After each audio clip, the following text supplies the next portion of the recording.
Hello YouTube, I wanted to show you guys how I weld my end caps on my tubing for my bumpers, my tree bars, any type of finished end caps that I put on my tubing.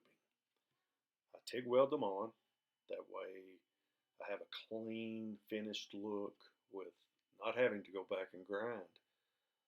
That saves a lot of time in the production realm, over having to do this with a MIG. You would have to go and pulse weld around through there and then go back and polish it and clean it and re-round the edges. It's just not worth it, especially if you can TIG weld.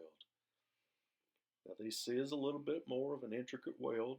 I have to take the heat down to 84 amps, still running a 3/32 tungsten, but I step down to a 1/16 ER 70S2 TIG wire.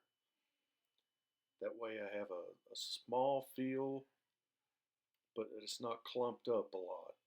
You don't want a lot of material there, but I do not want to just fuse the end cap because you would end up with a low spot as you fuse around through there. I really appreciate you guys taking the time to watch these videos. I'm going to start trying to do a little more informative things here and there. I've got some kind of reviews that I'm going to do on some of my other tools.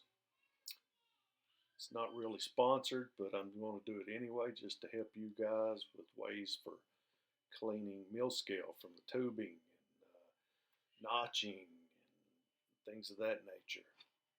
If you guys would, just please hit that subscribe button, hit that like button, and enjoy. I really appreciate it, guys.